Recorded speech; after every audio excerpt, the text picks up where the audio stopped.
Hello दोस्तों, मेरा नाम है डॉक्टर प्रीतम भानोसे और आज इस वीडियो में मैं आपको बताना चाहूँगा कि किसी भी स्टॉक का हिस्टोरिकल प्राइस डाटा हम एनएसई की वेबसाइट से कैसे डाउनलोड कर सकते हैं। देखिए, स्टॉक मार्केट में काम करते वक्त हम कई सारी स्ट्रैटेजीज़ के बारे में जान जाते हैं। हर कोई इन्वेस्टर, हर कोई ट्रेडर अपनी अलग अलग स्ट्रैटेजी से काम करता है और हमें कभी ये स्ट्रैटेजी अच्छी लगती है, कभी वो स्ट्रैटेजी अच्छी लगती है और हमें लगता है कि क्या अगर हमने इस स्ट्रैटेजी से काम किया तो कितना हमें रिटर्न मिल सकता है, क्या ये सक्सेसफुल स्ट्रैटेजी है या नहीं।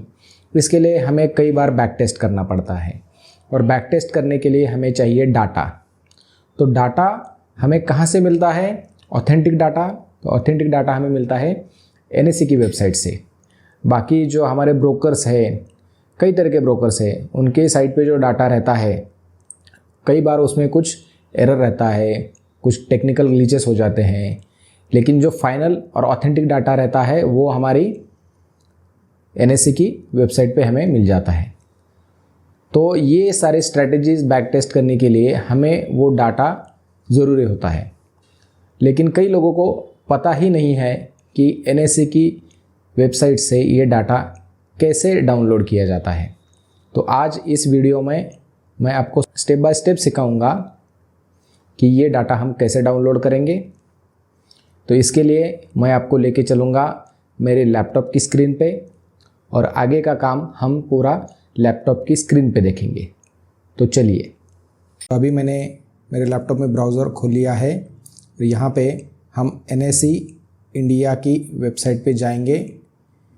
देखिए, एनएसई इंडिया आप जैसे टाइप करते हैं ये पेज आता है और यहाँ पे आपको क्लिक करना है।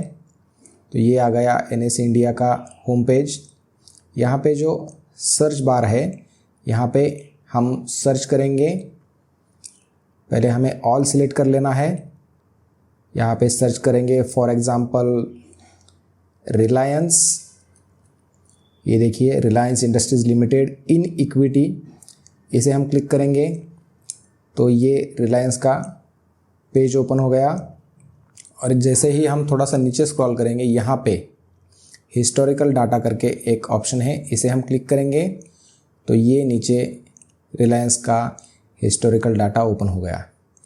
अगर समझो हमें एक साल का हिस्टोरिकल डाटा चाहिए तो हम यहाँ पे जाएंगे, कैलेंडर का एक आइकॉन है, इस पे हम क्लिक करेंगे और जैसे इस पे हम क्लिक करते हैं फ्रॉम, तो हम चलेंगे 2025 में जनवरी 1। यहाँ से हम डाटा लेना शुरू करेंगे। और एक बात है कि आपको यहाँ पे ज़्यादा से ज़्यादा 365 डेज़ मतलब एक साल का डाटा मिल सकता है। तो उतना ही डेट रेंज आपको सिलेक्ट करना पड़ेगा। तो हम 31 दिसंबर 2025 तक का डाटा सिलेक्ट करेंगे।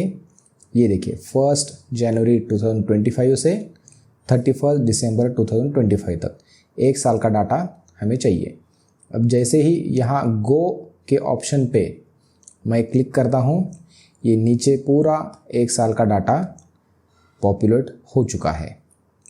ठीक है, लेकिन ये डाटा हमें चाहिए एक्सेल में। तो ये सारा डाटा हम एक्सेल में कैसे इंपोर्ट करेंगे? तो इसके लिए यहाँ पे एक ऑप्शन है डाउनलोड CSV। जैसे ही मैं यहाँ पे क्लिक करता हूँ, ये फाइल मेरे हार्ड डिस्क पे डाउनलोड हो चुकी है। इसे हमें ओपन करना है। जैसे ही हम इसे ओपन करते हैं, ये सारा डाटा यहाँ पे आ चुका है। लेकिन अभी इसमें कई सारे कॉलम हैं। ये सारे के सारे कॉलम हमारे यूज़ के नहीं हैं, तो इसलिए हम जो अननेसेसरी कॉलम हैं उन सब कॉलम को हटा देंगे। VWAP, 52 week, high, low, volume, value, number of trades, ये सारे कॉलम मैं यहाँ से हटा देता हूँ। उसके बाद प्रीवियस क्लोज एंड LTP, ये दोनों कॉलम भी मैं यहाँ से डिलीट कर देता हूँ।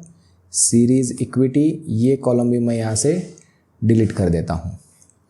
अभी जो डेट का कॉलम है इसमें सब हैश ऐसे आइकॉन दिख रही है, क्योंकि ये कॉलम का साइज छोटा हो गया है। अभी इसे बड़ा करने के लिए ये जो कॉलम है ए और बी के बीच में मुझे कर्सर लाना पड़ेगा और यहाँ पे डबल क्लिक करना पड़ेगा, तो ये सारा डाटा अभी हमें दिखने लगा डेट का।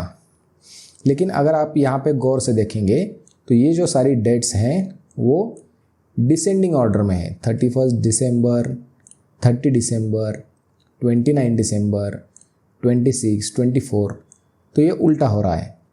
हमें ये सारी डेट्स असेंडिंग ऑर्डर में चाहिए, तो इसके लिए हमें ये डाटा फिर से अरेंज करना पड़ेगा। इसके लिए मैं ए जो कॉलम है वो पूरा सिलेक्ट कर लूँगा और यहाँ पे सॉर्ट एंड फिल्टर का जो ऑप्शन है उस पर क्लिक करके सॉर्ट ओल्डेस्ट टू न्यूएस्ट ये सिलेक्ट करना है। तो आगे एक ऑप्शन आएगा एक्सपांड द सिलेक्शन, ये हमें सिलेक्ट करना है और सॉर्ट। अब देखिए ये सारा डाटा असेंडिंग ऑर्डर में सिलेक्ट हो गया। 1 जनवरी, 2 जनवरी, 3 जनवरी, 6, 7, 8, 9, 10 और उसके अनुसार ये ओपन, हाई, लो, क्लोज सारे प्राइस एडजस्ट हो चुके हैं। तो इस तरह से NSE के वेबसाइट से हम डाटा डाउनलोड कर सकते हैं और उसे रीअरेंज कर सकते हैं। तो अभी हमने सीखा कि NSE की वेबसाइट से किसी भी स्टॉक का हिस्टोरिकल प्राइस डाटा कैसे एक्सेल में डाउनलोड करते हैं और उसे रीअरेंज कैसे करते हैं, और इससे हम कोई भी स्ट्रेटेजी आसानी से बैक टेस्ट कर सकते हैं। तो ये था हमारा आज का वीडियो। अगर ये वीडियो आपको अच्छा लगा, इसमें से आपने को कुछ सीखने को मिला है, तो आप मेरे चैनल को ज़रूर सब्सक्राइब कीजिए। Thank you.